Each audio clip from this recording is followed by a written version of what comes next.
जिंदगी में कुछ भी हो जाए, कभी भी यह तीन लोगों पर भरोसा मत करना। बहुत समय पहले की बात है। एक समृद्ध राज्य था जहां एक प्रसिद्ध नगर स्थित था। उसी नगर में एक चोर रहता था जो छोटी मटी चोरी करके अपनी गुजर बसर करता था, लेकिन छोटी चोरी से उसका पेट भरना मुश्किल हो रहा था। एक दिन उसने सोचा, पाप तो पाप ही होता है, चाहे छोटा हो या बड़ा। अगर पकड़ा गया तो सजा भी बराबर ही मिलेगी, तो क्यों ना बड़ी चोरी करूं। इस विचार के साथ उसने निश्चय किया कि वह राजा के खजाने को लूटेगा। रात का अंधेरा छाने पर वह चुपके से महल में घुस गया और किसी तरह खजाने तक पहुंच गया, लेकिन वहां भारी पहरा देखकर वह घबरा गया। पहरेदार को चकमा देना उसके लिए कठिन था। उसने सोचा, अगर मैं चोरी करने की कोशिश करूंगा तो निश्चित ही पकड़ा जाऊंगा। वह निराश होकर वापस जाने ही वाला था कि उसके मन में एक नई तरकीब आई। उसने सोचा, अगर मैं राजा के वस्त्र पहन लूं तो कोई मुझ पर शक नहीं करेगा।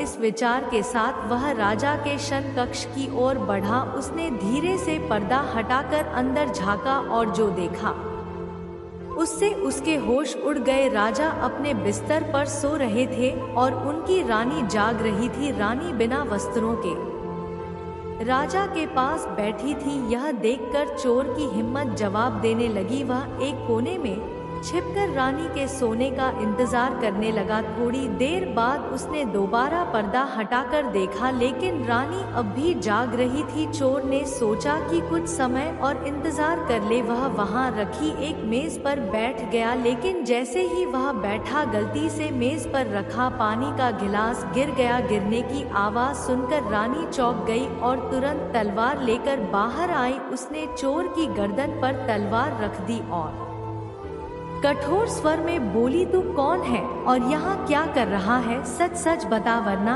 एक ही झटके में तेरा सिर धड़ से अलग कर दूंगी। चोर डर से कांपने लगा और हाथ जोड़कर गिड़गिड़ा आया, रानी साहिबा मुझ पर दया कीजिए। मैं एक गरीब चोर हूँ, चोरी करने आया था, लेकिन मैं कोई नुकसान नहीं पहुँचाया। अगर आपने मुझे मार दिया तो मेरे छोटे छोटे बच्चे अनाथ हो जाएंगे। रानी कुछ देर सोचती रही, फिर बोली, ठीक है, मैं तुम्हें छोड़ सकती हूँ, लेकिन एक शर्त पर। चोर ने सहमते हुए पूछा, क्या शर्त है? रानी मुस्कुरा कर बोली, तुम्हें मेरे साथ रात बितानी होगी, तभी मैं तुम्हें छोड़ूंगी।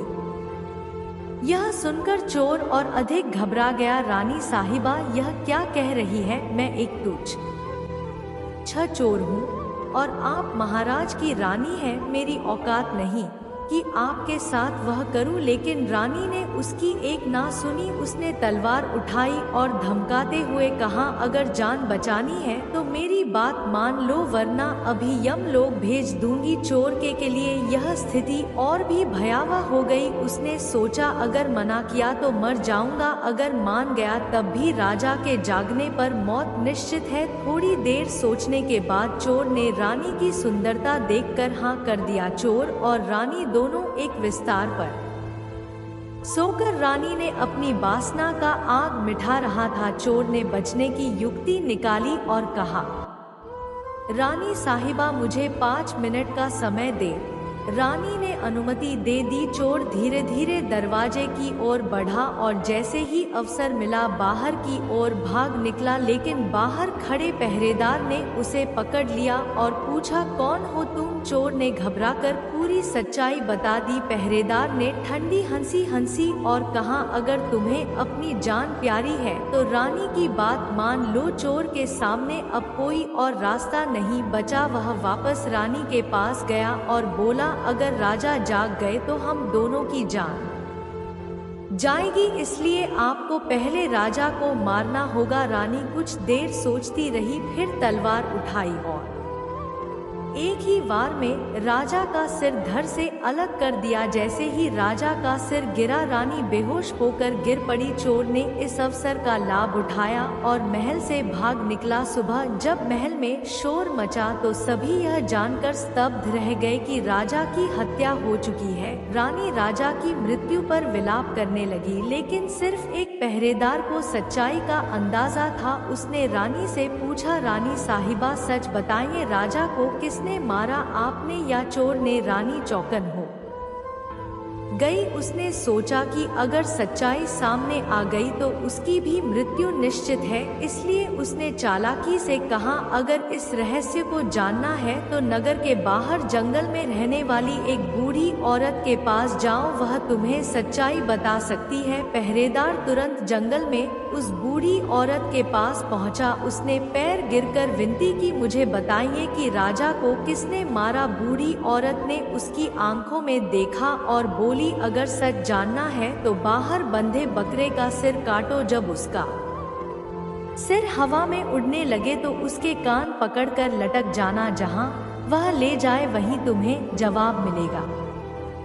पहरेदार ने आदेश का पालन किया और बकरे के कान पकड़कर हवा में उड़ने लगा। बकरा उसे एक भयानक गुफा में ले गया। वहां एक जिन और उसकी सुंदर रहते थे। जब जिन बाहर गया तो उसकी बेटी बाहर आई। उसने पहरेदार को देखकर सोचा, यह जवान और ताकतवर है, इसे जिंदा रखूं तो मेरे काम आएगा। उसने खुद को एक सुंदर लड़की के रूप में बदला और पहरेदार को अपने वश में कर लिया। रात भर उसके साथ रही और जब सुबह हुई तो उसे मक्खी बनाकर दीवार पर चिपका दिया। पहरेदार कई दिनों तक वही रहा। फिर उसे अपने परिवार की याद आई। एक दिन उसे मौका मिला और तो वह भाग निकला, लेकिन कुछ समय बाद उसे फिर उस लड़की की याद सताने लगी। वह बूढ़ी औरत के पास पहुंचा और फिर से गुफा जाने की प्रार्थना करने लगा। बूढ़ी औरत बोली, पहले तुम्हें अपने बेटे को लाना होगा। पहरेदार अपने बेटे को ले आया। बूढ़ी ने कहा, जैसे तुमने बकरे का सिर काटा था वैसे ही अपने बेटे का सिर काट दो। पहरेदार प्रेम के नशे में पागल हो चुका था। जैसे ही उसने तलवार उठाई, बूढ़ी औरत ने उसका हाथ पकड़ और कहा, अब तुम अपने प्रश्न का उत्तर जान चुके होती। चीजों पर कभी भरोसा मत करना। एक हवस यह आदमी को अंधा बना देती है, जैसे राजा की मौत हुई। दो लालच यह किसी को भी अपनों की बलि देने को मजबूर कर सकता है। तीन इश्क यह आदमी को मौत के दरवाजे तक ले जाता है। पहरेदार बूढ़ी औरत की बात सुनकर स्तब्ध रह गया। उसने सोचा कि सच जानने की उसकी चाह ने उसे कहां से कहां पहुंचा दिया। उसे राजा की हत्या का सच तो नहीं मिला, लेकिन जिन तीन सबकों की ओर बूढ़ी औरत ने इशारा किया वे उसकी आंखें खोलने के लिए काफी थे। पहरेदार ने हिम्मत जुटाकर बूढ़ी औरत से फिर पूछा, माँ, क्या अब भी मैं राजा की हत्या का सच नहीं जान सकता? बूढ़ी औरत मुस्कुराई और बोली, सच तुम्हारे सामने है, पर तुम्हारी आंखें उसे देखने को तैयार नहीं है। पहरेदार उलझन में पड़ गया। वह महल वापस लौट आया और रानी से दोबारा मिला। रानी अब तक शोक में डूबी दिख रही थी, लेकिन पहरेदार की नजरों में अब एक नया संदेह जाग उठा था। उसने रानी से कहा, राजा के खून का बदला लेना मेरा कर्तव्य है, लेकिन अगर मैं हत्यारे को गलत पहचान लूं तो यह भी एक अपराध होगा। रानी ने गंभीर स्वर में कहा, इस विषय पर चर्चा करना व्यर्थ है। राजा के बिना अब यह राज्य अनाथ हो चुका है। पहरेदार ने सिर झुका ली, लेकिन वह इस रहस्य को हल करने के लिए संकल्पबद्ध था। उसने महल के अन्य पहरेदार से चोरी छिपे पूछताछ की और धीरे धीरे उसे सच्चाई की एक झलक मिलने लगी। कुछ सेवकों ने बताया कि राजा और रानी के बीच पिछले कुछ महीनों से तनाव था। राजा को शक था कि रानी किसी अन्य पुरुष में रुचि रखती है। यह सुनकर पहरेदार ने अनुमान लगाया कि रानी ने ही राजा की हत्या करवाई होगी, लेकिन सबूत के बिना वह कुछ नहीं कर सकता था। इसीलिए उसने रानी पर नजर रखना शुरू किया। कुछ ही दिनों बाद एक रात उसने देखा कि रानी गुप्त रूप से महल के पिछवाड़े स्थित एक पुराने मंदिर में गई। पहरेदार ने उसका पीछा किया। वहां उसने देखा कि रानी एक अजनबी पुरुष से मिल रही थी। वह कोई और नहीं बल्कि वही चोर था जो राजा के खजाने को लूटने आया था। रानी ने चोर से कहा, राजा अब नहीं रहे, लेकिन अब तुम यहाँ से चले जाओ क्योंकि लोग मुझ पर शक करने लगे हैं। चोर हंसा और बोला, मैं चला जाऊंगा मैं रानी, लेकिन याद रखना अगर मुझे कुछ हुआ तो तुम्हारा भेद सबके सामने आ जाएगा। पहरेदार ने सब कुछ सुन लिया। अब उसके पास पूरा सच था, लेकिन उसने सोचा अगर मैं यह बात सबको बता दूं तो क्या न्याय मिलेगा, या फिर सत्ता का कोई और लालची व्यक्ति राजा बनने के लिए इस अवसर का फायदा उठाएगा। उसने फैसला किया कि वह सीधे रानी का सामना कर। अगले दिन वह दरबार में पहुंचा और रानी से कहा, महारानी मैं सच जान चुका सा हूँ, लेकिन मैं चाहता हूँ कि आप स्वयं इसे स्वीकार करें।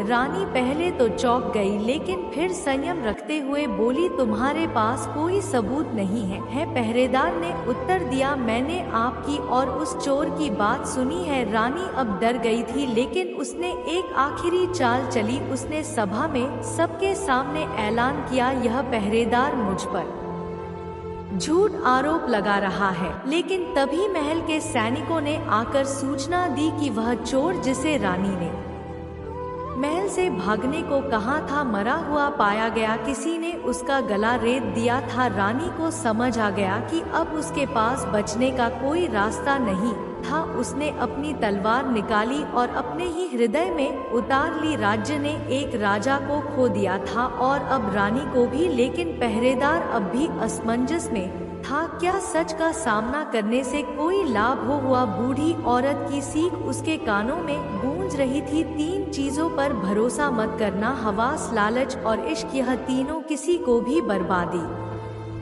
तक ले जा सकते हैं।